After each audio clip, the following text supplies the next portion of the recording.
اور ہم نے فرعون کو اپنی سب نشانیاں دکھائیں مگر وہ تکذیب اور انکار ہی کرتا رہا۔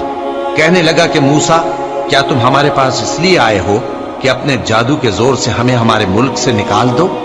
تو ہم بھی تمہارے مقابل ایسا ہی جادو لائیں گے، تو ہمارے اور اپنے درمیان ایک وقت مقرر کر لو کہ نہ تو ہم اس کے خلاف کریں اور نہ تم، اور یہ مقابلہ ایک ہموار میدان میں ہوگا۔ موسیٰ نے کہا کہ آپ کے لیے یوم زینت کا وعدہ ہے، اور یہ کہ لوگ اس روز دن چڑھے اکٹھے ہو جائیں۔ تو فرعون لوٹ گیا اور اپنے سامان جمع کر کے پھر آیا۔ موسیٰ نے ان جادوگروں سے کہا کہ یہ تمہاری بربادی ہوگی، اللہ پر جھوٹ نہ باندھو، وہ تمہیں عذاب سے فنا کر دے گا، اور جس نے جھوٹ باندھا وہ نامراد رہا۔ تو وہ باہم اپنے معاملے میں جھگڑنے اور چپ کے سرگوشی کرنے لگے۔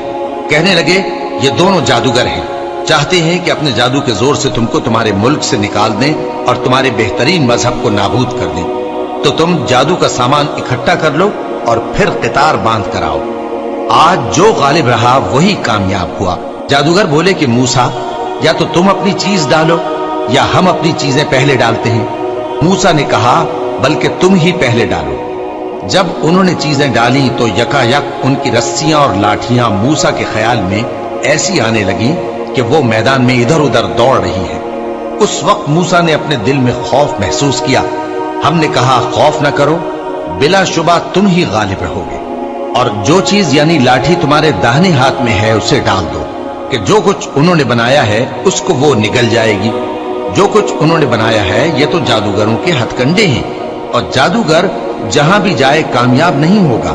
اس پر جادوگر سجدے میں گر پڑے، کہنے لگے کہ ہم موسیٰ اور ہارون کے پروردگار پر ایمان لائے۔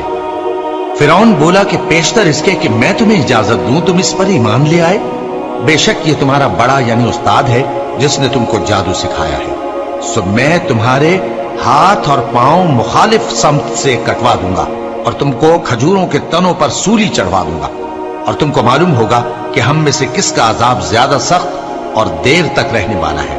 انہوں نے کہا کہ جو دلائل ہمارے پاس آ گئے ہیں ان پر اور جس نے ہم کو پیدا کیا ہے اس پر ہم آپ کو ہرگز ترجیح نہیں دیں گے، تو آپ کو جو حکم دینا ہو دے دیجیے، اور آپ جو حکم دے سکتے ہیں وہ صرف اسی دنیا کی زندگی میں دے سکتے ہیں۔ ہم تو اپنے پروردگار پر ایمان لے آئے تاکہ وہ ہمارے گناہوں کو معاف کرے، اور اسے بھی جو آپ نے ہم سے زبردستی جادو کرایا، اور اللہ سب سے اچھا ہے اور ہمیشہ باقی رہنے والا ہے۔ جو شخص اپنے پروردگار کے پاس گناہگار ہو کر آئے گا تو اس کے لیے جہنم ہے جس میں نہ وہ مرے گا نہ جیے گا، اور جو اس کے روبرو ایماندار ہو کر آئے گا اور عمل بھی نیک کیے ہوں گے تو ایسے لوگوں کے لیے اونچے اونچے درجے ہیں، یعنی ہمیشہ رہنے کے باغ جن کے نیچے نہریں بہ رہی ہیں، ہمیشہ ان میں رہیں گے، اور یہ اس شخص کا بدلہ ہے جو پاک ہوا۔